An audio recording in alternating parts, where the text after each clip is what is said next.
semuanya, perkenalkan nama saya Odestia Zanini. Saya mahasiswa Universitas Patimura, Fakultas Keguruan dan Ilmu Pendidikan, Program Studi Pendidikan Guru Sekolah Dasar.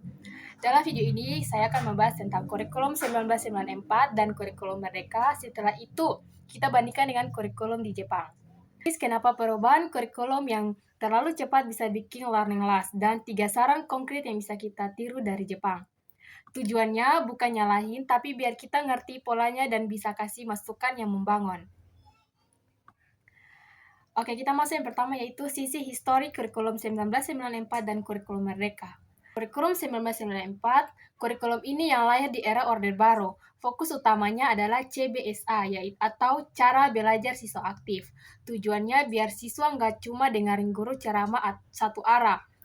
Modelnya masih subjektif counter-read, mata pelajarannya dipisah-pisah, seperti IPA sendiri, IPS sendiri, dan matematika berdiri sendiri. Kekuatannya, strukturnya rapi, urutannya logis, guru jadi gampang ngajar karena bukunya runtut. Selanjutnya, kurikulum Merdeka, lahir pada pasca COVID sebagai respon darurat buat nutupin learning loss. Ciri utamanya ada 3, yaitu fleksibel, esensial, dan project. Modelnya geser ke humanistik tambah rekonstruksi sosial, artinya siswa dikasih kebebasan pilih proyek P5 sesuai minat dan masalah di sekitar mereka. Guru nggak lagi jadi satu-satunya sumber ilmu, tapi jadi fasilitator yang bantu siswa menemukan jawabannya sendiri. Tujuannya jelas, yaitu kurangi beban materi yang nggak penting, perkuat karakter dan kompetensi abad 21, kayak kritis, kreatif, kolaboratif, dan komunikasi. Tapi tantangannya juga besar. Butuh guru yang kreatif, sarana yang merata, dan dukungan kepala sekolah. Kalau nggak P5 bisa cuma jadi laporan formalitas doang. Jadi kalau kita tarik garis besarnya, pergeserannya jelas dari guru di pusat menjadi sekarang siswa yang di pusat. Selanjutnya kita masuk ke komparatif internasional, yaitu dengan membandingkan sama kurikulum di Jepang.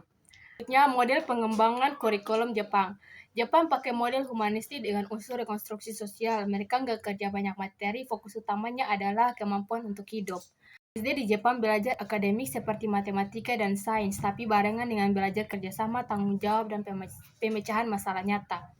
Bedanya sama kurikulum 1994, jelas banget Jepang udah lama ninggalin subjek counter-read murni yang terpisah-pisah.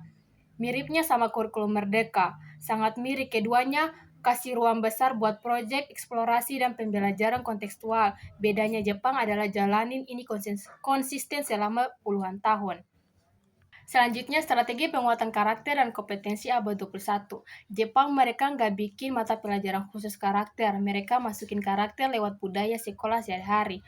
Contohnya yaitu kegiatan siswa SD bersih-bersih kelas, toilet, halaman sekolah sendiri tanpa petugas kebersihan. Tujuannya bukan biar hemat biaya, tapi buat menanamkan rasa tanggung jawab, disiplin, dan rasa memiliki terhadap lingkungan.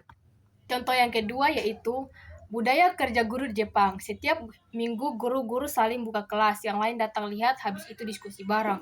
Jadi kualitas guru naik karena belajar dari sesama guru, bukan cuma dari pelatihan pusat. Hasilnya kelihatan skor PISA 2022 Jepang 536, ranking 6 dunia. Di mana siswa mereka disiplin, mandiri, dan punya kemampuan problem solving yang kuat. Sementara kurikulum Merdeka punya P5 buat nguatin karakter, tapi kalau lesson study dan budaya sekolah seperti Soji belum kuat di seluruh Indonesia, P5 berpotensi cuma jadi tugas bikin poster dan presentasi tanpa makna. Selanjutnya, analisis kritis learning loss dan saran perbaikan.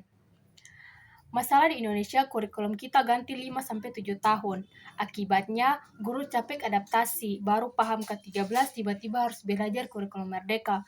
Kedua, buku dan modul ganti terus, bikin sekolah repot. Yang ketiga, siswa jadi kelinci percobaan. Sistem evaluasi dan cara belajar berubah terus. Ditambah COVID 2020-2022 terjadinya learning loss, di mana data Kemendikbud sendiri nunjukin banyak siswa SD kelas 4 yang belum lancar baca dan hitung dasar. Perubahan yang terlalu cepat tanpa persiapan guru dan sarana yang merata bikin kesenjangan makin lebar. Sekolah di kota besar mungkin aman, tapi sekolah di daerah 3T kena dampak yang paling parah. Selanjutnya kita masuk pada saran perbaikan. Yang pertama, stabilkan kurikulum minimal 10 tahun. Kurikulum Merdeka sudah bagus idenya. Tapi harus kasih waktu minimal 10 tahun, jangan keburu diganti lagi pada tahun 2027. Guru harus butuh waktu buat jatuh cinta dan paham kurikulumnya. Saran yang kedua yaitu perkuat lesson studi di seluruh Indonesia. Lesson studi itu murah dan efektif, cukup 4-5 guru dalam gugus sekolah rutin saling buka kelas dan diskusi. Kalau ini jalan kualitas mengajar naik otomatis tanpa nunggu pelatihan dari pusat. Saran yang ketiga yaitu integrasikan karakter lewat budaya sekolah bukan cuma proyek. Indonesia bisa mulai dari hal kecil yang konsisten, seperti piket kelas jalan terus, antri saat jajan, jaga kebersihan kelas. Karakter itu terbentuk dari kebiasaan bukan dari satu proyek 2 minggu sekali. Jadi kesimpulannya, kurikulum merdeka idenya udah tepat dan udah lebih dekat ke praktik terbaik di Jepang. Tapi tanpa stabilitas dan penguatan guru lewat lesson study, hasilnya nggak akan jauh berbeda dari kurikulum sebelumnya. Perubahan kurikulum itu perlu, tapi yang lebih penting adalah perubahan budaya belajar di sekolah.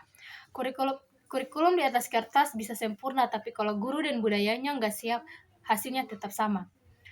Itulah hasil penjelasan dari saya. Mohon maaf bila ada kesalahan.